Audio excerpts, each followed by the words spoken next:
Assalamualaikum warahmatullahi wabarakatuh. Salam guru penggerak.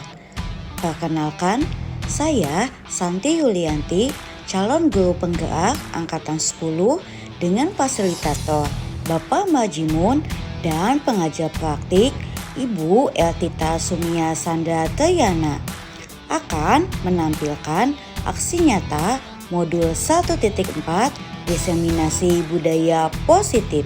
Selamat menyaksikan. Baik Bapak Ibu semua, mohon perhatiannya karena insya Allah acara kita akan segera mulai. Bismillahirrahmanirrahim. Assalamualaikum warahmatullahi wabarakatuh. Waalaikumsalam warahmatullahi wabarakatuh. Selamat pagi semuanya. Apa kabar ibu-ibu semua? Alhamdulillah ya. Alhamdulillah kita bisa berkumpul bersama dalam kegiatan kali ini. Dan untuk yang pertama saya mengucapkan terima kasih terlebih dahulu kepada ibu-ibu semua yang telah hadir dan ikut serta dalam kegiatan yang saya selenggarakan. Baik Bapak Ibu, ada satu buah pantun spesial untuk ibu-ibu semuanya. Pagi hari makan kelapa, duduk di pantai sambil tertawa. Kita di sini telah berkumpul dan berjumpa untuk acara yang istimewa. Oke, boleh kasih tepuk tangan untuk kita semua ya, supaya semangat ya. Dan tadi sebagai pantun pengantar saya ya, alhamdulillah kita di hari Jumat tanggal 7 Juni tahun 2024 bisa berkumpul bersama untuk sama-sama mengikuti kegiatan diseminasi budaya positif. Jadi ibu-ibu semua mohon izin, saya di sini sedang mengikuti program pendidikan guru penggerak, di mana ada salah satu tugasnya itu saya diminta untuk berbagi kepada ibu-ibu yang ada di sini mengenai materi yang sudah saya dapatkan ketika pendidikan. Dan untuk kesempatan kali ini nanti insya Allah saya akan berbagi modul 1.4 yaitu isinya tentang budaya positif. Siap semuanya? Oke, kita baca basmalah dulu ya Bapak Ibu ya untuk memulai kegiatan hari ini. Bismillahirrahmanirrahim. Baik Bapak Ibu ya, sesuai dengan judulnya ya dan sesuai dengan modul yang saya pelajari itu adalah budaya positif. Pernah dengar sebelumnya mengenai budaya positif?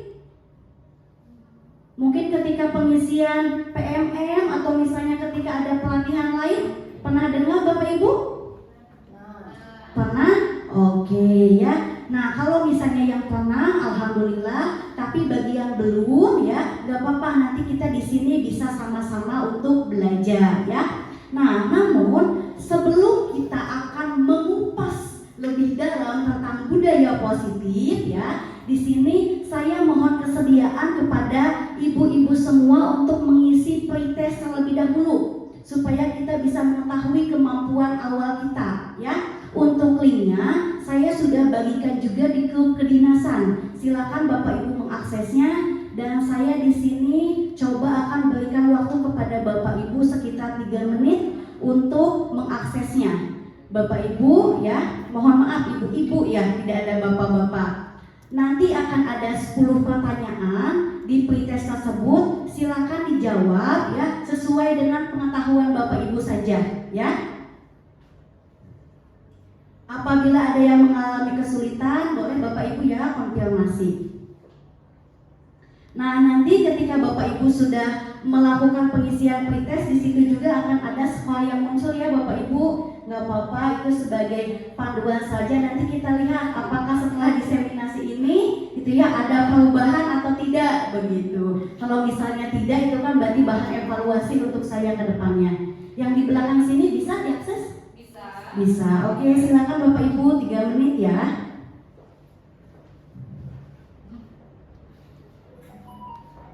Ada pilihan jawabannya, Bapak Ibu dipilih salah satu saja ya. yang menurut Bapak Ibu itu benar?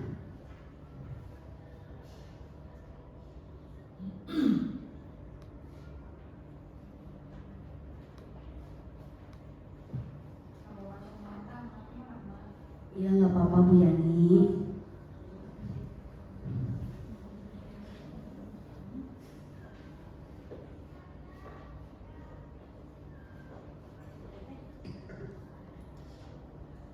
Betul semua kayaknya ya. Oke, sudah ya? Sudah. Oke, ya.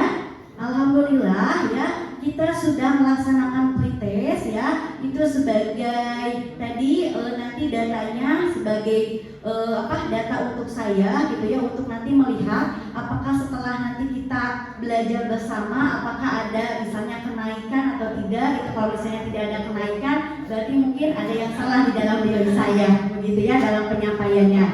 Baik Bapak Ibu, saya ucapkan terima kasih yang sudah mengisi pretest ya.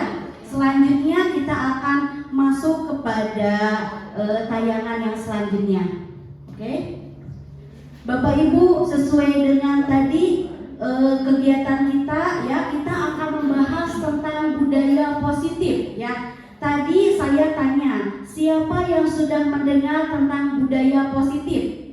Katanya ada ya, ada yang mau mengeluarkan pendapatnya. Menurut pemahaman Bapak Ibu itu budaya positif itu apa ya? Silakan Bu Tati.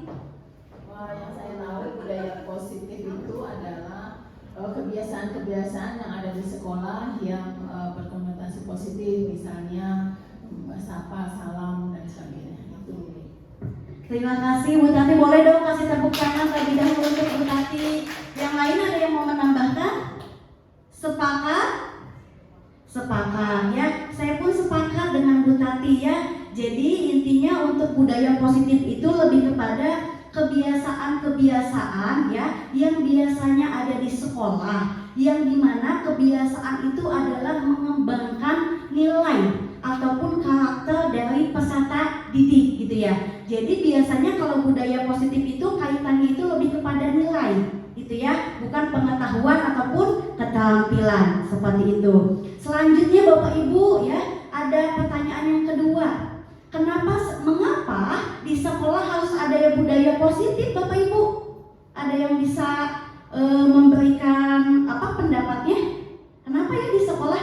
Silakan Bu Gina. Menurut saya, kenapa di sekolah itu harus ada budaya positif? Tadi kan Bu Santi menjelaskan bahwa budaya positif itu berkaitan dengan nilai ya. Maka menurut saya, agar anak-anak peserta didik gitu ya dapat memiliki nilai-nilai yang baik, yang bertanggung jawab dan sifat-sifat positif lainnya. Terima kasih Bu Gina. Boleh kasih tepuk tangan untuk Bu Gina ya. Oke, saya pun sepakat ya dengan tadi jawaban Bu Gina.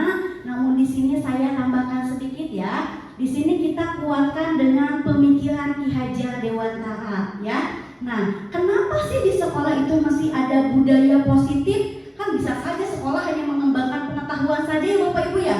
Bisa saja hanya mengembangkan keterampilan. Nah, tetapi menurut Ki Hajar Dewantara, pendidikan itu tidak hanya cuma mengembangkan pengetahuan dan keterampilan saja, tetapi pendidikan itu adalah tempat persemaian benih-benih kebudayaan ya dalam masyarakat, serta pendidikan juga adalah menjadi ruang berlatih dan bertumbuhnya nilai-nilai kemanusiaan yang dapat diteruskan ya. Jadi ketika sekolah tersebut ya sudah mengembangkan budaya positif ataupun sudah mengembangkan nilai-nilai, berarti sekolah tersebut sudah mengacu sesuai dengan pemikiran Ki Hajar Dewantara ya, seperti itu. Dan Bapak Ibu ya, Ki Hajar Dewantara pun memiliki keyakinan bahwa untuk menciptakan manusia Indonesia yang beradab, maka pendidikan adalah menjadi salah satu kunci utamanya ya. Maka daripada itu, sekolah adalah salah satu tempat pembentukan karakter, seperti itu ya. Karena betul-betul diyakini bahwa sekolah itu adalah menjadi kunci untuk menciptakan manusia yang beradab, seperti itu ya. ya. Jadi kenapa makanya kita pelajari tentang budaya positif? Karena sekolah memiliki kewajiban untuk mengembangkan itu, ya, seperti itu Bapak Ibu. Selanjutnya, nah tadi budaya positif jadi penting tidak Bapak Ibu? Penting ya. Karena budaya positif itu penting, maka daripada itu di sini kita mau belajar bersama untuk mengupas bagaimana sih untuk menciptakan budaya positif di sekolah, bagaimana sih peran kita selaku pendidik gitu ya untuk memposisikan diri. Nah, di sini nanti akan ada materi yang akan kita pelajari. Yang pertama adalah perubahan paradigma belajar, yang kedua disiplin positif dan nilai-nilai universal, ketiga teori motivasi, hukuman dan penghargaan, dan yang restitusi, yang keempat 5 posisi kontrol, sampai yang ketujuh adalah segitiga restitusi. Tetapi yang nanti akan saya bahas adalah poin 1 sampai 4 saja. Nanti selanjutnya akan dibahas oleh teman saya selanjutnya, ya Bapak Ibu. Oke, sebelum kita ngupas, yuk kita bermain terlebih dahulu supaya tidak mengantuk, ya. Bapak Ibu duduknya sudah dua berdua, kecuali Bu Tati boleh ikut di belakang ya. Jadi nanti guru yang ada di sebelah kanan, coba siapa? Berarti Bu Gina, Bu Nita, Bu Nida, Bu Asna, di sini pilih salah satu, mau Bu Tati atau Bu Panisa.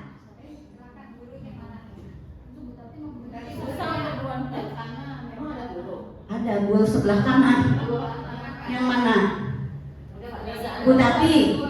Bu Tati ya, udah Bu Tati. Nah ingat, guru yang sebelah kanan itu nanti tugasnya itu mengepalkan salah satu tangan ya, dan membayangkan guru tersebut bahwa di tangannya itu yang dikepalkannya itu menyimpan barang yang berharga ya, sehingga mesti betul-betul dikepal nih gitu ya. Selanjutnya guru yang ada di sebelah kirinya ya, itu tugasnya itu mencoba dengan segala cara supaya temannya mau ngebuka, mau mukul boleh, mau misalnya mau memuji boleh, cantik supaya mau dibuka, mau ngasih uang juga boleh. Pokoknya nanti saya kasih waktu 30 detik ya untuk Bapak Ibu mempraktekkan ya, sampai nanti kita lihat temannya mau ngebuka nggak setelah dibujuk oleh Bapak Ibu ya. Siap? 30 detik dimulai. Ayo bujuk temannya.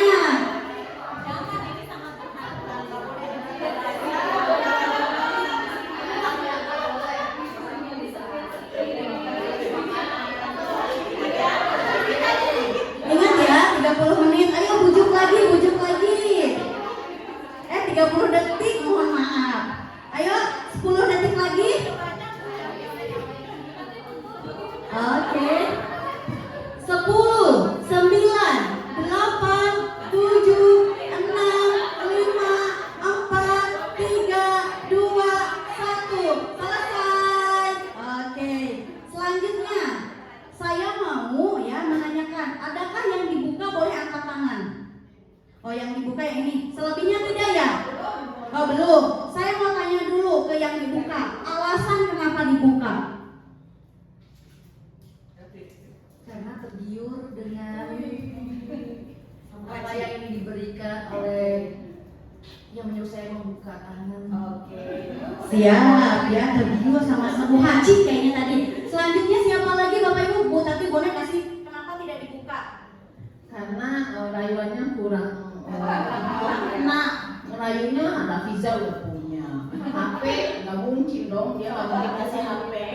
Kerjanya dari HP gitu, jadi kurang mantap rayuannya. Siap ya. Jadi Bapak Ibu ada yang dibuka dan ada yang tidak ya. Jadi saya mau tanya ya, setiap orang kan punya alasan ya kenapa dia mau buka atau tidak. Berarti si pengendali kontrolnya itu siapa? Yang merayu atau yang dirayu? Yang dirayu ya. Nah, permainan ini ya akan ada kaitannya dengan ya materi yang akan kita bahas mengenai perubahan paradigma belajar ya. Nah, di sini tadi kita punya kesimpulan bahwa setiap manusia itu ya punya kontrol atas dirinya sendiri ya. Mau dibujuk segimanapun, kalau dia nggak mau ya nggak mau. Tapi kalau misalnya mau cuma dibujuknya sedikit ya, cuma disentuh doang, kalau dia mau buka ya buka, ya tidak. kita, ya. Sama Bapak Ibu, kalau anak ya sama kita mau dikasih hadiah uang 1 juta pun kalau dia anak tidak mau melakukan ya tidak mau. Kalau misalnya kita tidak ngasih apa-apapun ke anak-anak, tapi kalau anak mau melakukan ya melakukan. Berarti kesimpulannya anak ataupun kita sebagai manusia punya pusat kontrolnya di diri kita sendiri. Orang lain itu ya nanti sebagai sebagai kayak tadi pembujuk saja kayak gitu. Semuanya dikembalikan lagi sama diri kita. Nah, ya tadi ada kata-kata kontrol Bapak Ibu. Nah, sekarang juga perubahan paradigma belajar. Kalau dulu kita mungkin pernah dengar dengan adanya teori stimulus respon, ya. Sekarang itu Bapak Ibu ya, semakin berkembangnya zaman, ya, terdapat perubahan paradigma yang tadinya stimulus respon berubah menjadi teori kontrol, ya. Perubahannya itu apa, ya? Nah, kalau dulu stimulus respon itu kita melihat itu segala sesuatunya itu sama, ya. Kalau misalnya di teori kontrol itu segala sesuatunya itu bisa dipandang berbeda. Itu, ya. Selanjutnya, kalau dulu stimulus respon gitu ya, kita bisa mengubah, kita bisa berpandangan, kita bisa mengubah orang lain. Misalnya ini anak saya, mau saya gimanain pasti bisa. Itu adalah paradigma dulu. Kalau di teori kontrol itu tidak bisa. Anak punya kontrolnya sendiri. Kita itu di sini sekelilingnya hanya bisa menuntun, tapi tidak bisa mengubah dan mengambil alih. Dan mohon maaf, anak MDVI pun ya, yang menurut kita bisa nurut-nurut aja kan biasanya lebih sulit. Kenapa anak MDVI lebih sulit?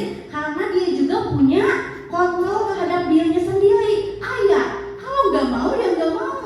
Mau dikasih apapun nggak mau. Panji, kalau misalnya nggak mau ya nggak mau, gitu ya. Sama semuanya juga, baik itu anak yang misalnya ganda ataupun yang tidak, gitu Bapak Ibu.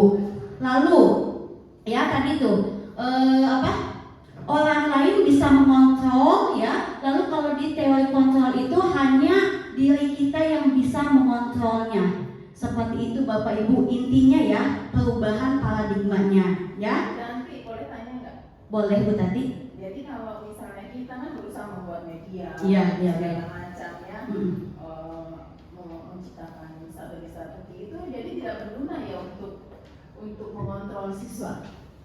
Media strategi yang kita buat itu tidak berguna seolah-olah ya. Izin menjawab ya Bu ya, gitu. Nah, kalau misalnya ditanyakan berguna atau tidak, saya punya prinsip masih berguna. Tetapi ya di sini itu kita sifatnya hanya berusaha. Barangkali anaknya mau, gitu ya, gitu. Tetapi nanti yang menjadi penentu mau atau tidaknya itu tetap anak, gitu. Karena kalau misalnya berdasarkan pemikiran KHD bahwa guru itu hanya berperan untuk menuntun, bukan mengubah. Seperti itu mungkin ya Bu ya, kayak gitu. Dan ketika anaknya memang mau gitu ya, sukarela untuk dirinya diubah oleh orang lain, ya bisa-bisa saja itu berhasil. Misalnya kayak Panji ini ya, saya contohkan. Panji sukarela nih dirinya mau diapain aja sama Bu Santi. Ya udah, pembelajaran bisa berhasil. Tapi mohon maaf, ayah mungkin dari dalam dirinya tidak mau. Makanya gurunya misalnya agak sulit untuk melakukan pendekatan, karena dari dirinya pun punya kayak semacam benteng untuk menerima orang lain. Seperti itu Bu Tati, itu ya mungkin penjelasan sedikit. Oke, selanjutnya Bapak Ibu ya. Nah, di sini tetapi ya tadi ada sedikit miskonsepsi, kesalahpahaman ya, yang saat ini itu mungkin banyak di lapangan itu tentang teori kontrol ya. Karena namanya tadi ya teori kontrol, banyak yang diartikan bahwa guru dapat mengontrol murid. Padahal itu salah paham, bukan guru yang bisa mengontrol murid, tapi murid sendiri yang bisa mengontrol guru ya. Itu jadi mohon untuk tidak disalahpahami. Yang kedua, semua penguatan positif, efektif dan bermanfaat. Belum tentu, balik lagi tadi, anaknya mau nggak? Segimana kita ya sampai begadang melayani anak 24 jam ngasih penguatan positif. Kalau anaknya nggak mau, ya nggak akan terjadi pembelajaran yang berhasil. Itu ya. Selanjutnya, kritik membuat orang merasa bersalah, dapat menguatkan karakter. Ini juga tidak, ya gitu. Selanjutnya, orang dewasa memiliki hak untuk memaksa. Nah, itu juga tidak, ya. Ini kaitannya dengan yang tadi, bisa mengontrol orang lain, ya. Mohon kita pahami sama-sama ya Bapak Ibu ya. Tadi intinya murid yang bisa mengontrol dirinya, bukan orang lain, seperti itu. Selanjutnya, ya, untuk mewujudkan budaya positif, ya, tadi nih, untuk mewujudkan budaya positif. Kan kalau paradigma itu kayak semacam panduan kita gitu ya, dimana berarti budaya positif itu mengacunya kepada teori kontrol. Sekarang kita sudah masuk kepada bagaimana bisa melaksanakan budaya positif di sekolah. Salah satu cara yang bisa kita lakukan untuk membuat budaya positif adalah disiplin positif, ya. Nah, tetapi ya kan selama ini mungkin kita berpandangannya bahwa disiplin itu lebih kepada dimaknai sesuatu yang dilakukan oleh seseorang untuk mendapatkan kepatuhan, ya.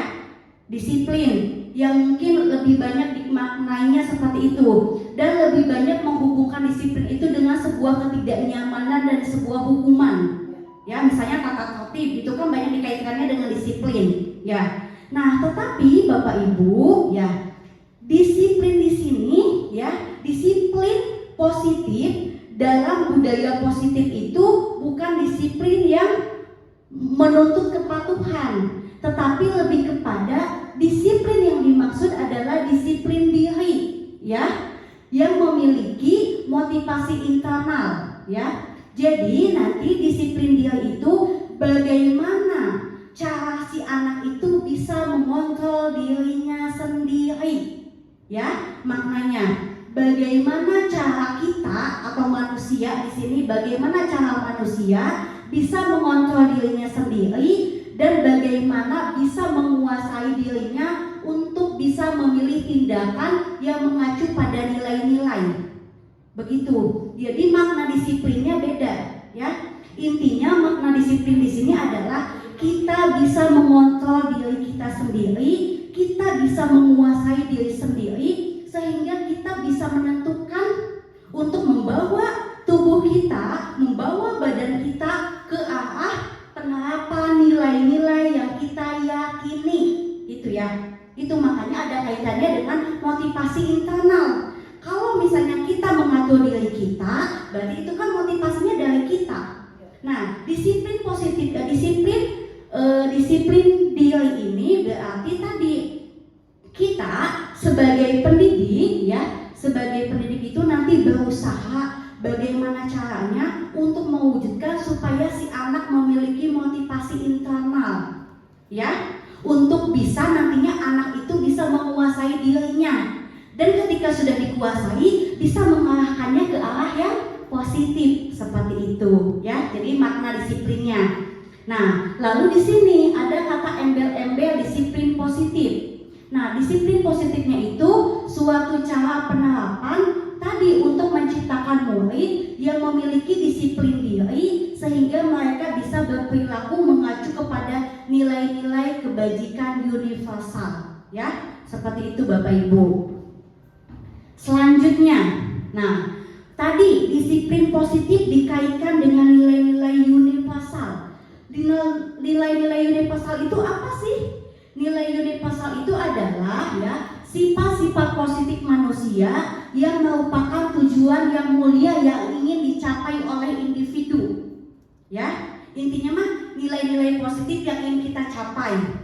Itu bahasa saat ini adalah nilai-nilai universal, gitu ya. Nah, kita di Indonesia karena sedang menggunakan kurikulum Merdeka, di mana nilai-nilai universal yang kita anggap baik, yang diinginkan diterapkan kepada anak-anak adalah nilai profil pelajar Pancasila. Nah, nilai profil pelajar Pancasila ini adalah nilai universal yang sekarang ini sedang kita kembangkan. Jadi tadi disiplin positif itu apa? Berarti disiplin positif itu ya sebuah cara yang dilakukan untuk mengalahkan anak supaya anak itu bisa mengontrol dirinya sendiri, supaya bisa belok untuk anak itu punya nilai-nilai profil pelajar Pancasila. Tetapi dorongannya dari dalam diri anak sendiri, bukan lagi diperintah Bu Tati, bukan lagi dimarahin sama Bu Santi, misalnya gitu ya. Itu. Sehingga di sini Bapak Ibu,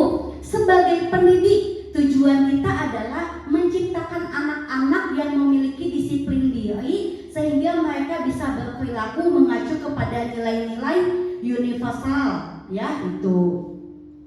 Selanjutnya, ya. Sebelum nanti kita mendalami lagi cara, kan tadi disiplin positif itu adalah sebuah cara. Berarti kan ada langkah-langkahnya ya. Nah, sebelum kita masuk ke sana, kita mesti belajar terlebih dahulu ya tentang motivasi perilaku manusia. Jadi, dalam budaya positif, karena yang menjadi acuan adalah diri anak ya. Ketika anak melakukan sesuatu itu kita mesti ingat, anak itu punya dorongan untuk melakukan sesuatu itu karena apa? Motivasinya apa? Ya, di sini berdasarkan ahli motivasinya ada 3. Yang pertama untuk menghindari ketidaknyamanan, ya, atau hukuman. Yang kedua untuk mendapatkan penghargaan atau imbalan. Yang ketiga untuk menjadi orang yang mereka inginkan dan menghargai diri sendiri dengan nilai-nilai yang mereka percaya. Contohnya Bapak Ibu, untuk motivasi yang pertama untuk menghindari ketidaknyamanan atau hukuman. Misalnya, Bu Gina datang tepat waktu ke sekolah ya, yaitu sebelum pukul 6.30 karena tahu TKD-nya dipotong. Nah, itu kan berarti kenapa dia datang ke sekolahnya tepat waktu? Karena dia takut akan hukuman itu, TKD-nya dipotong ya. Gitu ya misalnya. Lalu yang kedua contohnya, misalnya Bu Nida ya rajin di sekolah supaya dipuji oleh Bu Dedeh. Ya, kalau nggak ada Bu Dedeh nggak rajin, misalnya gitu ya. Berarti itu kan motivasi Bu Nida itu adalah untuk penghargaan. Nah, yang ketiga untuk menjadikan orang yang mereka inginkan. Misalnya Bu Santi sengaja datang ke sekolah sebelum 6.30. Kenapa? Karena Bu Santi merasa sebagai guru ya mesti menjadi tauladan untuk siswa. Ya, makanya Bu Santi dilihat Bu Dede atau enggak, TKD dipotong atau enggak, datang sebelum 6.30. Gitu ya. Contohnya ya, gitu. Jadi benar-benar dalam diri Bu Santinya punya semangat yang kuat dan tidak terpengaruh oleh apapun. Nah, motivasi yang ke-1 dan yang kedua termasuknya eksternal Bapak Ibu ya. Yang ketiga itu motivasi internal. Nah, di budaya positif itu anak-anak kita itu pada akhirnya itu pengennya punya motivasi yang internal, bukan lagi eksternal. Kenapa nggak eksternal? Kalau hukumannya nggak ada, kalau penghargaannya nggak ada, bisa kembali lagi ke yang jelek ataupun misalnya bisa tidak melakukan apapun. Tapi kalau motivasi yang ketiga, mau ada apapun akan tetap konsisten. Itu ya Bapak Ibu ya. Itu. Jadi makanya kita mesti tahu dulu nih motivasi apa ya yang akan kita budayakan kepada anak. Dan kita bisa melihat, oh anak ini nih rajin ke sekolahnya karena apa. Lalu kita tingkatkan. Misalnya yang pertama anak ke sekolah masih di motivasi yang pertama. Kita bujuk, kita lakukan strategi dan lain sebagainya sampai pada akhirnya ada di motivasi yang ketiga. Gitu ya. Itu Bapak Ibu. Kalau misalnya anaknya sudah ada di motivasi yang ketiga, ya sudah tinggal melanjutkan dan mempertahankan, nggak usah balik lagi ke motivasi yang pertama. Jadi motivasi bisa dijadikan landasan oleh kita juga untuk menentukan strategi apa yang kita kembangkan kepada anak. Itu ya. Selanjutnya, saya mau tanya nih ke Bapak Ibu, ya. Ini ada studi khusus ya. Sebagai guru, ya. Saat hadir mengajar di kelas tepat waktu, motivasi apa yang ada di dalam diri Bapak Ibu? Apakah motivasi yang ke-1, kedua, atau ketiga? Atau kombinasi semuanya? Atau misalnya mau cuma 2 penghargaan sama nomor 3, nggak jadi masalah. Boleh jujur sama diri sendiri ya. Coba bisa jawab dalam diri sendiri. Sekarang kita kalau taat ke kelas itu karena apa? Pengen dilihat sama Bu Dede? Atau pengen apa? Gitu ya. Saya tidak akan mencoba untuk angkat tangan ataupun apa. Silakan dijawab oleh Bapak Ibu sendiri ya. Segitu. Setelah itu Bapak Ibu bisa merefleksikan diri saya itu sudah bagus belum sih motivasinya. Kalau belum, yuk sama-sama kita perbaiki. Kalau sudah, yuk konsisten, gitu ya. Oke. Selanjutnya ada satu pertanyaan lagi nih saya berikan. Menurut Bapak Ibu, dari ketiga jenis motivasi tersebut, kira-kira murid kita itu motivasinya di poin yang kemana ya? Motivasi 1, 2, atau 3? Ini boleh ada yang berpendapat 1? Kira-kira aja Bapak Ibu kebanyakannya ke arah mana? Apakah anak-anak kita melakukan sesuatu itu karena hukuman atau karena ingin dihargai, atau emang benar-benar memang anak-anak kita sudah punya nilai yang bagus? Siapa? Boleh nanya deh. Ya, terima kasih kesempatannya untuk memotivasi yang 3 poin itu. Sepertinya untuk di kelas saya khususnya mungkin bervariasi, cuman karena memang anak-anak masih masa jati dirinya juga belum ada, motivasi di luarnya juga perlu memang banyak pengaruhnya, mungkin sedikit banyaknya masih di poin 1, 2 ya, tapi untuk kebiasaan sih mungkin ada, jadi bervariasi dah, di 1, 2, 3 tuh ada, cuma untuk kebiasaannya memang terlihat di 1, 2 saja. Makasih Bu Lena. Bapak Ibu yang lain sepakat? Kebanyakan masih dimotivasi 1 dan 2 ya? Betul. Oke, saya pun sepakat Bapak Ibu ya. Berarti kita punya tugas sama-sama untuk membuat anak-anak motivasinya yang tadinya eksternal menuju ke internal. Itu adalah tugas siapa? Kita semua ya. Oke, selanjutnya. Nah ya, Bapak Ibu ya. Sebelum tadi kita masuk ke langkah-langkah bagaimana menciptakan budaya sekolah, di sini kita akan membahas terlebih dahulu tentang hukuman dan konsekuensi. Bapak Ibu pasti pernah dengar kan ya? Oke. Aku mau tanya Bapak Ibu, menurut Bapak Ibu hukuman sama konsekuensi itu sama atau beda? Sama atau beda? Beda. Tulisannya beda. Oke, ya saya sudah munculkan. Betul Bapak Ibu, hukuman dan konsekuensi itu berbeda, ya, gitu. Nah di sini perbedaannya apa? Kalau hukuman itu, ya, sifatnya tidak terencana dan tiba-tiba dan biasanya betul-betul dikendalikan oleh guru. Pokoknya mah hukuman mah semaunya guru deh. Anak terima iya aja, tidak dilibatkan, tidak ditanya gimana gurunya aja. Misalnya spontanitas. Misalnya ini siswa ya, udah ngerjain tugas belum? Belum. Oke. Lari di lapangan 5 keliling. Spontan kan? Emang sebelumnya ada kesepakatan sama anak kalau misalnya ada tidak mengerjakan tugas itu mesti lari kan? Tidak ada. Ini namanya hukuman. Dan biasanya gak nyambung. Gak ngerjain tugas tapi disuruh lari. Ya, itu biasanya karena tadi spontanitas guru, mau guru deh gitu ya. Tapi kalau konsekuensi itu apa? Biasanya sudah terencana. Jadi misalnya sudah ada kesepakatan dulu, misalnya dengan anak-anak di awal tahun misalnya, anak-anak pokoknya ya apa yuk yang mau kita misalnya yakini bersama. Kesepakatan kelas ya kata Bu Tati. Misalnya kalau tidak mengerjakan tugas, misalnya konsekuensinya adalah misalnya mesti belajar mengajari temannya misalnya. Nah, jadi kalau konsekuensi itu ada proses kesepakatan dulu antara siswa dengan guru, sehingga ketika anak tidak melanggar, si anak itu udah tahu apa konsekuensinya, apa yang akan dia dapatkan dari gurunya, dan gurunya itu tinggal cukup, kamu tahu kan konsekuensinya? Tahu Bu, udah selesai gitu ya. Gitu ya, perbedaannya Bapak Ibu bisa dipahami semuanya? Ya, intinya seperti itu. Selanjutnya Bapak Ibu, yuk kita main dulu yuk supaya nggak ngantuk ya. Kita bisa main kuis dulu Bapak Ibu ya. Di sini saya akan kirimkan linknya kepada grup kedinasan Bapak Ibu. Nah, lalu Bapak Ibu bisa ikut ya, main ya.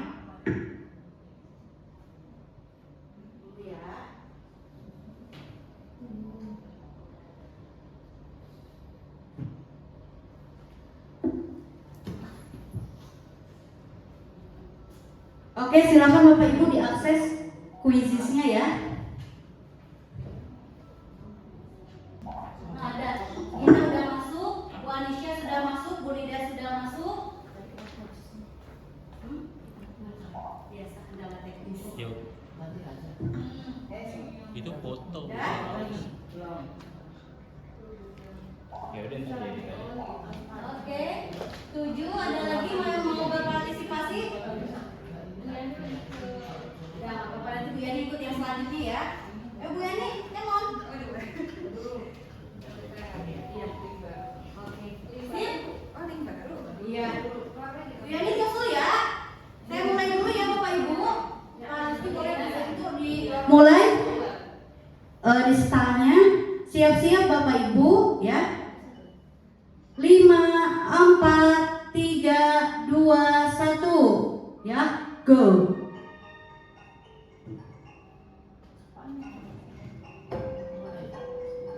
Coba boleh saya lihat tampilannya. Nah, itu Bapak Ibu tinggal milih ya. Kalau pernyataan itu termasuknya hukuman atau konsekuensi. Ada 8 pertanyaan, tinggal dipilih aja. Ini nanti kita cepet-cepetan dan mana yang betul. Ya, bisa terlihat tuh Bu Anisha memimpin perolehan sementara, Bu Gina, Bu Lena, Bu Nita, Bu Tati, disusul oleh Bu Nita yang ketiga. Bisa dilihat ya klasemennya Bapak Ibu. Tinggal diklik saja pernyataannya itu termasuknya konsekuensi atau hukuman. Dari 8 pernyataan yang saya kasih.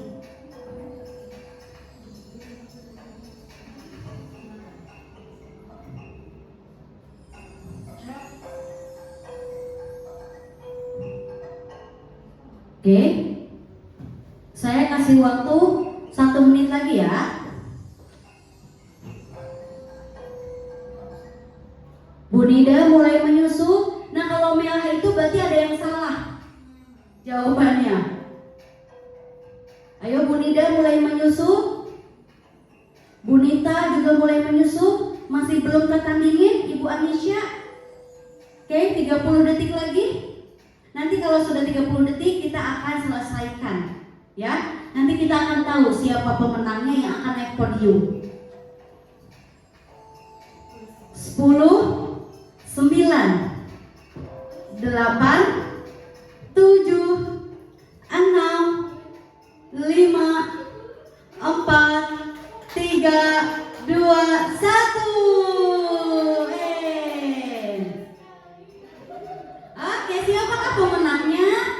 Juara ketiga Anisha, juara kedua Nida, dan juara pertama Bu Lena. Oke ya. Nah, berarti Bapak Ibu untuk yang juara-juara ini itu berarti tandanya jawabannya banyak yang benar. Dan ketika memencetnya itu cepat ya. Wih, tengginas gitu ya. Selamat kepada para pemenang ya. Oke, tenang. Nanti tak ada lagi ya. Ke PPT lagi Pak Rizky. Oke, kita tolong. Oke. Selanjutnya. Gak apa-apa. Oke, nanti ada lagi.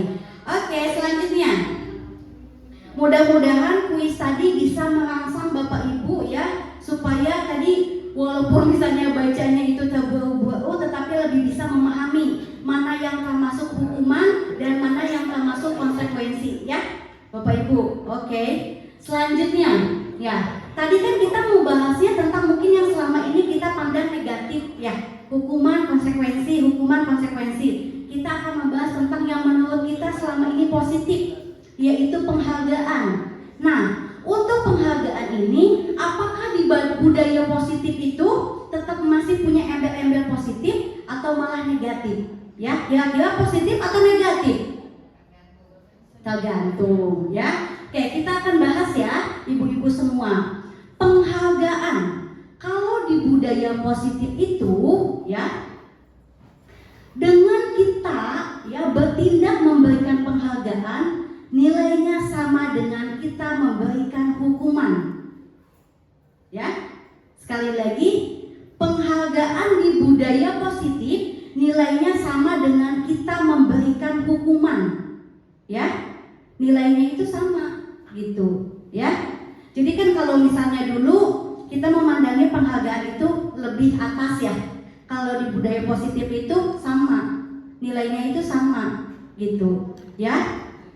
Saat kita berulang kali menjanjikan hadiah kepada anak supaya mereka berperilaku tanggung jawab, atau ya kita seringkali menjanjikan sesuatu kepada murid agar mempelajari sesuatu yang baru atau kepada siapa aja, kepada karyawan, ya, sama saja ya, berarti kita sedang berasumsi bahwa mereka tidak dapat melakukannya atau mereka tidak akan memilih untuk melakukannya. Kenapa? Karena tadi dorongannya dari luar. Kalau di disiplin positif, yang tetap juara adalah dorongan dari dalam. Karena tadi sama posisinya. Ketika anak dapat hukuman, ya, gitu kan, ketika hukumannya tidak ada bisa dilakukan lagi, penghargaan juga sama.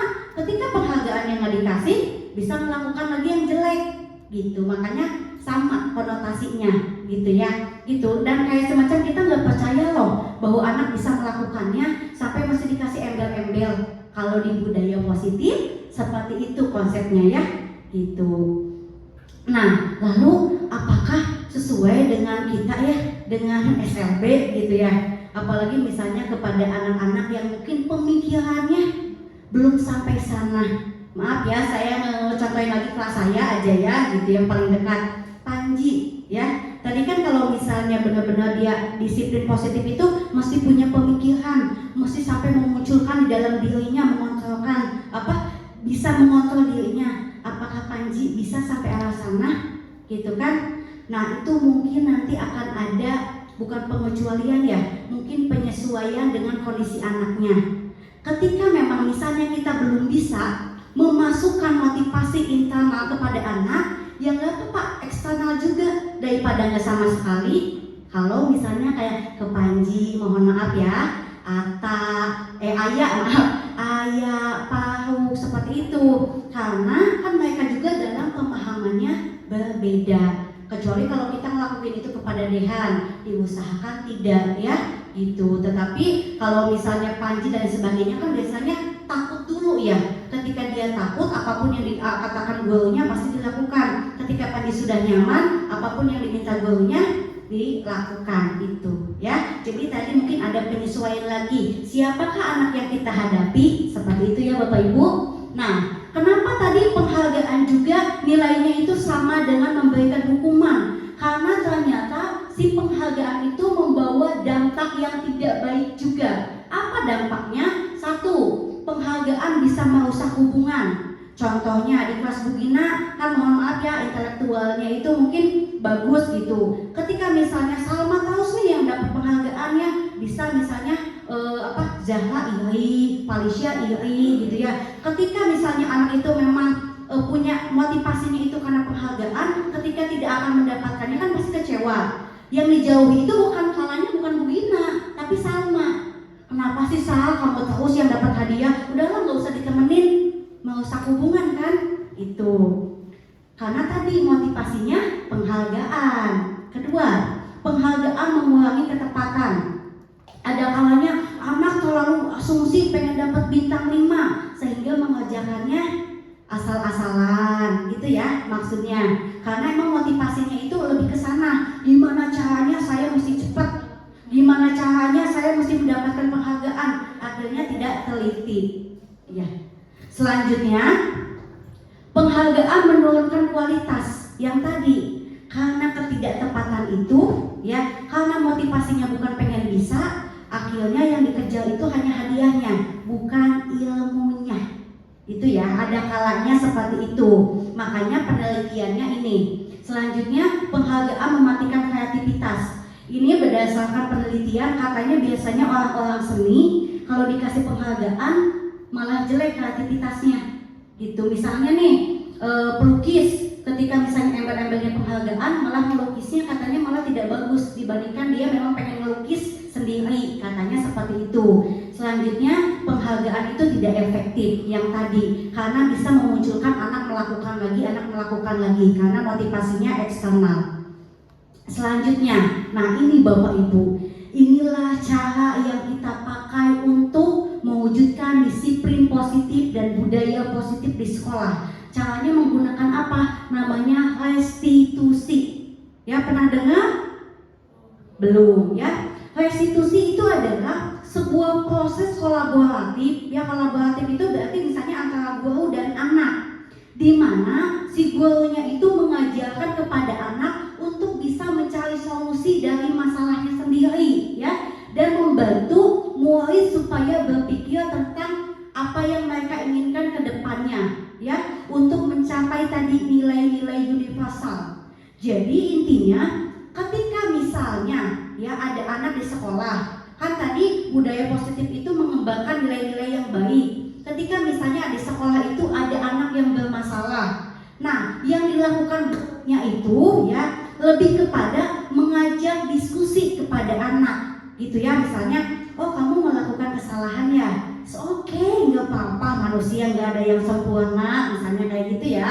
Tetapi coba kamu bisa berpikir tidak, gitu ya. Memang benar apa yang kamu lakukan itu salah. Jadi jawaban salah atau tidaknya itu bukan di guru, anak sendiri yang jawab. Karena bukan lagi katanya, tapi dia mesti merasakan, iya aku salah. Kalau anak tidak merasakan bahwa dia salah, tidak akan ada namanya motivasi untuk berubah. Gitu, ya. Jadi ketika kita menanyakan, emangnya ini salah? Tanya ke anak. Kalau misalkan anak enggak, Bu, enggak salah, digali lagi gitu, ya. Sampai anak mengakui bahwa anak salah. Ketika anak sudah mengakui anak salah, yuk coba kira-kira kalau kata kamu salah, apa ya yang mesti dilakukan? Misalnya datang terlambat, oh iya Bu, saya bangunnya mesti lebih pagi, gitu ya. Saya nggak boleh main HP malam-malam. Berarti solusi dari kamu ya, karena kan yang tahu kondisinya dia, bukan kita. Kita bilang ke anaknya, udah kamu nggak usah begadang. Kita kan nggak bisa kontrol dia di rumahnya nggak bisa begadang, ya. Misalnya kan banyak yang suka telat, ya udah kamu bilang ke mama kamu nggak usah telat, cepat ke sekolahnya. Kata anaknya, mama saya yang bikin saya terlambat, ya udah, bodo amat, gitu ya. Gitu Bapak Ibu, namanya restitusi, ya, gitu. Jadi diskusi dengan anaknya. Nah, ya, ini ciri-ciri restitusinya, ya, bisa dibaca oleh Bapak Ibu sama-sama, gitu ya. Pertama, restitusi bukan menebus kesalahan, namun belajar dari kesalahan. Kedua, restitusi itu memperbaiki hubungan. Tadi, dengan adanya restitusi jangan sampai ada misalnya dendam di antara guru dan anak. Kenapa biasanya ada dendam? Karena guru biasanya menjudge, kamu salah, kamu ini, anak juga mau ngomong gak jadi, anak mau ngomong gak jadi. Gurunya udah 5 kalimat, 10 kalimat ya. Lama-lama anak dendam, ih gak mau sama Bu Santi ngomong mulu, misalnya gitu ya. Selanjutnya, restitusi adalah tawaran, bukan paksaan. Kalau anaknya belum mau diskusi, diusahakan jangan dulu, ya. Jangan anak ajak diskusi ketika kondisinya sedang menyala, ya. Maksudnya menyala emosi. Restitusi mencari kebutuhan dasar. Restitusi adalah cara yang paling baik. Restitusi fokus kepada karakter, bukan tindakan. Restitusi menguatkan, restitusi fokus sama solusi. Bukan lagi kamu kenapa. Kenapa itu semacam untuk menjadi lompatan. Pada akhirnya si anak masih menemukan solusinya sendiri. Gitu. Lalu restitusi mengembalikan murid yang berbuat salah kepada kelompoknya dengan lebih kuat lagi. Nah, Bapak Ibu, ini tadi perbedaan hukuman, konsekuensi, restitusi. Jadi hukuman itu nantinya outputnya akan membuat identitas gagal kepada anaknya, ya. Kalau dengan hukuman, jadi anaknya tersiksa. Tetapi kalau misalnya kita menggunakan konsekuensi yang tadi, misalnya dengan restitusi, ya, itu bisa menciptakan identitas sukses. Tetapi ini hanya disiplin, makanya konsekuensinya masih masuk. ya. Tetapi kalau misalnya maunya disiplinnya positif, berarti hanya restitusi, konsekuensinya belum. Tapi kan kita bertahap ya Bapak Ibu ya, gak mungkin kita langsung ke restitusi gitu kan. Ya bertahap dulu, yang biasanya misalnya menggunakan hukuman, ya jangan pakai hukuman, cobalah ke konsekuensi dulu. Setelah konsekuensi berjalan, baru sedikit-sedikit ke restitusi, sambil kita mensosialisasikan kepada anak-anak dan kepada Bapak Ibu guru yang lainnya. Begitu ya. Nah ini Bapak Ibu, 5 posisi kontrol kita ya. Nah 5 posisi kontrol itu ketika kita dalam memecahkan masalah kepada anak, masih ada kaitannya. 5 posisinya itu yang pertama penghukum. Tadi ada kaitannya ketika kita memberikan hukuman kepada anak. Yang kedua pembuat rasa bersalah gitu. Jadi kita itu memang ada obrolan kepada anak, tapi seakan-akan itu kita membuat anak itu benar-benar kayak merasa bersalah gitu. Misalnya kamu gak kasihannya sama Bu Santi gitu ya, kalau kamu gitu terus nanti Bu Santi dimarahin loh sama kepala sekolah. Kan anaknya kayak oh iya ya, dengan saya melakukan ini saya sudah membuat Bu Santi misalnya jadi sakit hati atau kecewa gitu. Yang ketiga adalah teman. Kayak ini mah biasa ya, posisinya teman. Hai gitu ya, sini. Kayak misalnya Pak Agus, kelihatannya kan kayak temen ya, ngerangkul, ada apa gitu ya, kenapa gitu ya. Gitu. Jadi menggunakan bahasa-bahasa sederhana yang biasanya anak pakai gitu. Dan mencari solusinya pun ya lebih banyak berperan gurunya seperti itu. Tetapi tadi perbedaannya menggunakan bahasa-bahasa yang seakan-akan kepada teman.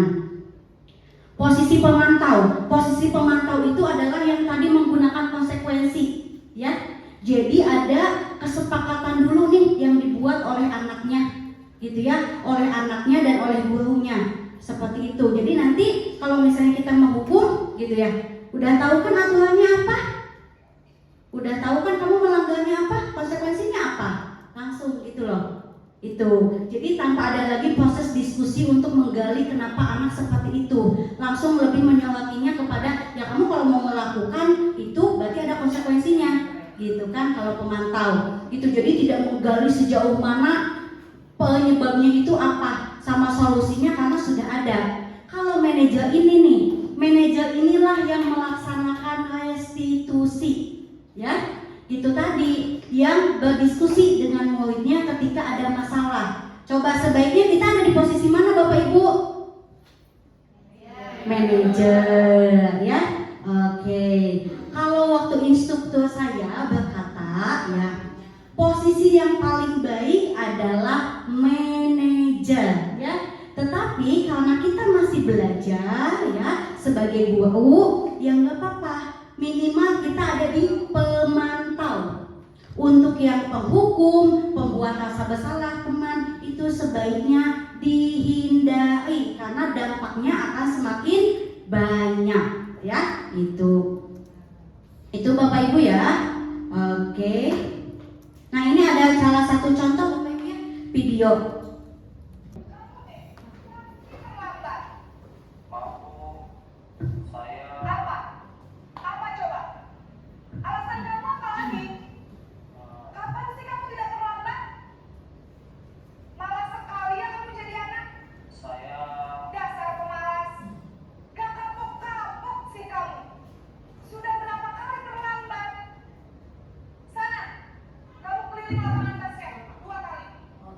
Stop.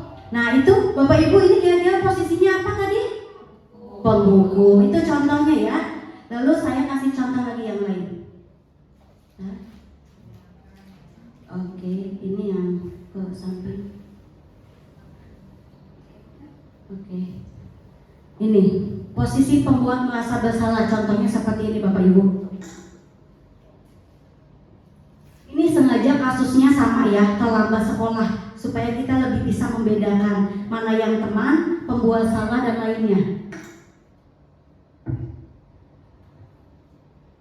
Selamat pagi Bu. Naren, kamu kenapa terlambat lagi nak? Ya Tuhan Naren, kamu senang ya bikin ibu susah ya? Kalau kamu terlambat lagi, nanti ibu yang ditegur bapak kepala sekolah nak. Nah, stop sampai situ. Ya nanti ibu yang akan gitu. Oke, selanjutnya. Oke, ini yang posisi teman.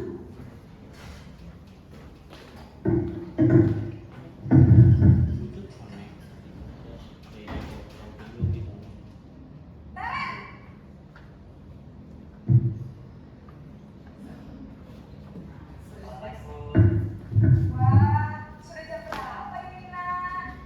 Terlambat lagi ya saya. Kayak aku ya, gitu kan. Kamu malah menyalahkan ibu kamu.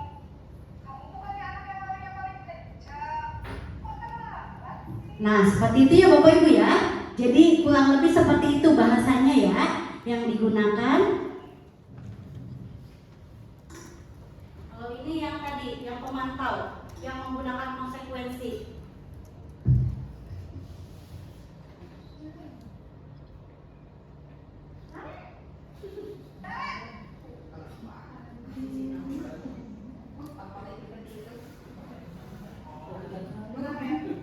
Apa peraturan sekolah kita tentang jam berapa kita harus masuk Langsung sekolah? ditanya dulu kenapa kamu terlambat ya. Ya, betul. Sekarang sudah jam 10. Kalian sudah tahu konsekuensinya. Nah, itu Bapak Ibu ya gambarannya ya. Oke, sedikit yang manajer saya akan tampilkan saya sendiri yang menjadi artisnya.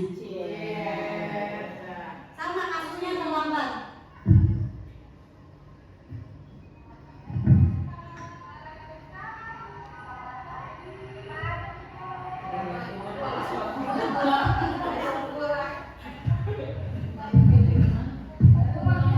Jelas ya? Jelas kurang jelas.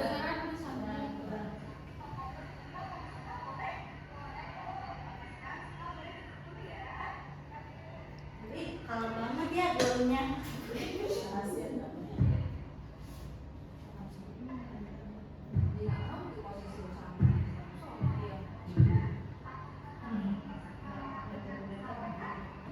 Iya, Bu, saya terlambat datang ke sekolah pagi ini. Mohon maaf ya, Bu.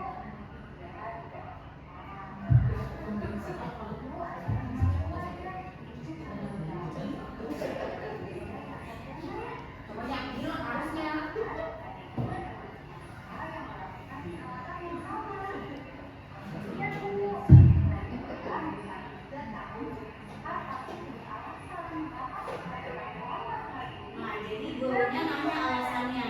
Saya keasikan nonton podcast dan tadi malam. Saya tiba-tiba baru ingat Bu kalau saya itu lupa menyiapkan perlengkapan sekolah di malam harinya. Ya jadi aja deh saya pagi-pagi menyiapkan perlengkapan sekolah. Akhirnya saya perepotan. Jadi itu saya kehilangan. Wah, wajar sekali kalau gitu ya. Tadi bangunnya kesiangan, ditambah lagi pagi-pagi direpotkan.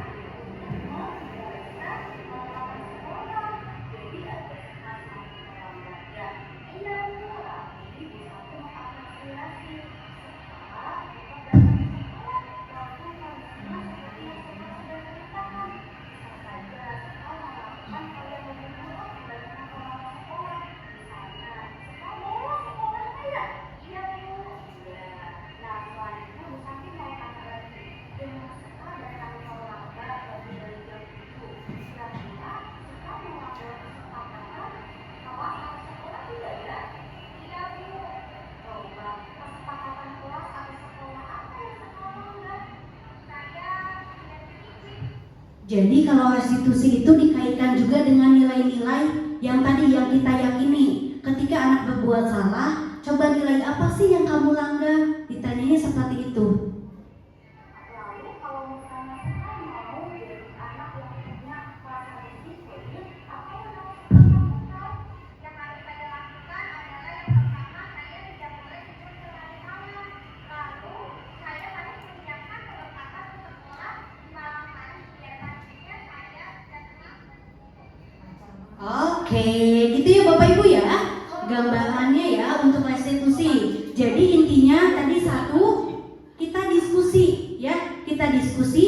Yang kedua, menggali apa yang kesalahan dia. Yang ketiga, dikaitkan dengan nilai-nilai universal. Yang keempat, mencari solusi bersama dengan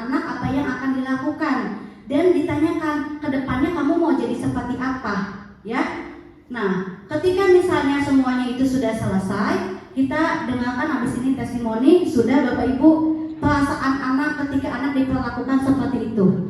Saya memiliki dua permasalahan, yaitu datang terlambat dan berkata kasar, lalu marah-marah juga kepada teman. Tapi saya mencoba untuk berdiskusi kepada Bu Santi, dan saya juga berterima kasih kepada Bu Santi karena berkat beliau saya jadi menemukan solusi dari diri saya sendiri. Dan saya berjanji untuk tidak mengulangi kesalahan yang sama di kemudian hari. Saya juga sangat senang karena saya tidak dimarahi atau dihukum oleh Bu Santi. Terima kasih. Oke Bapak Ibu, ya itu sedikit curahan hati anak-anak ya. Jadi anak-anak ternyata senang loh diperlakukan seperti itu. Apalagi anak-anak dewasa, mereka merasa lebih dihargai, tidak dihardik oleh Bapak Ibu gurunya. Mudah-mudahan testimoni tadi membawa semangat untuk kita ke depannya ya, supaya bisa melakukan tadi disiplin positif ya. Jadi tadi disiplin budaya positif dapat diciptakan dengan disiplin positif. Ketika sedang melakukan disiplin positif, caranya menggunakan restitusi. Motivasi anak ya, yang tadi motivasi seseorang untuk melakukan tindakan itu bisa menjadi acuan ketika sedang melaksanakan tadi disiplin positif melalui restitusi. Ketika kita sudah menggunakan restitusi, pada akhirnya kita memposisikan diri kita sebagai manajer ya. Alhamdulillah saya sudah melaksanakan sedikit mempraktekkan ya, tetapi masih jauh dari kekurangan. Saya pun masih belajar. Mudah-mudahan kedepannya bisa lebih baik lagi, ucapan saya bisa lebih baik lagi, pendekatan saya juga kedepannya bisa lebih baik lagi, dan saya lebih bisa menghargai peserta didik lagi ya. Mbak Anita mohon izin satu pertanyaan aja. Oke Bapak Ibu, ada yang mau bertanya? Satu saja. Oke, boleh kalau ada yang bertanya satu. Gak ada? Boleh. Satu aja ya. Wasna boleh? Pendapat boleh. Baik, sebenarnya uraian tadi saya sangat jelas ya. Dan saya sebagai guru pernah melakukan itu gitu ya. Awalnya kalau saya terbalik ya. Jadi saya tadi melakukan kesepakatan kelas. Saya kan selalu di SMA ya, SMA MB gitu. Tetapi ternyata dengan melakukan kesepakatan kelas, diskusi tidak mempan. Pada akhirnya hukuman terakhir yang saya lakukan, baru itu ada perubahan di murid saya karena hukuman. Dan dia merasa terpaksa tapi melakukan. Kalau saya diskusi atau sebagai manajer, kenapa tidak gitu ya, tidak mempan pada anak.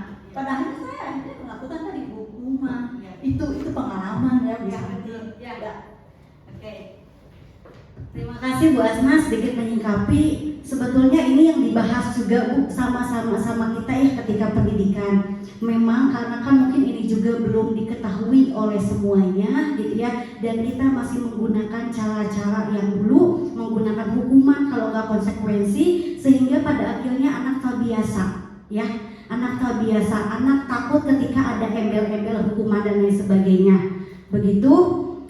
Dan menurut informasi yang saya dapatkan juga begitu memang. Jadi ketika kita sudah berusaha untuk misalnya menggunakan restitusi, pada akhirnya gitu ya, ketika misalnya sudah mungkin sulit banget, hukuman adalah sebagai jalan terakhir. Tetapi sebisa mungkin karena kita sudah tahu konsepnya, sudah tahu manfaatnya, sudah tahu keunggulannya apa, diusahakan untuk yang tadi restitusi terlebih dahulu. Nanti balik lagi sesuai dengan tadi yang saya sebutkan, kembali lagi disesuaikan dengan karakteristik peserta didiknya. Mungkin anak-anak kita belum terbiasa dengan hal tersebut. Kenapa tadi motivasi dalam dirinya tidak ada?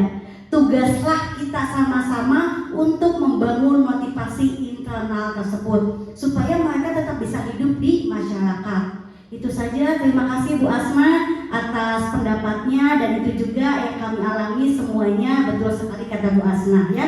Bapak Ibu, karena keterbatasan waktu, mungkin untuk diseminasi saya kali ini cukup sampai di sini. Mohon maaf atas segala kekurangannya dan mohon maaf apabila tidak berkenan. Satu kalimat terakhir dari saya, yuk mulai bergerak dan lakukan apa yang kita sudah tahu. Sekian dari saya. Wassalamualaikum warahmatullahi wabarakatuh. Itulah tampilan aksi nyata modul 1.4 yang telah saya lakukan.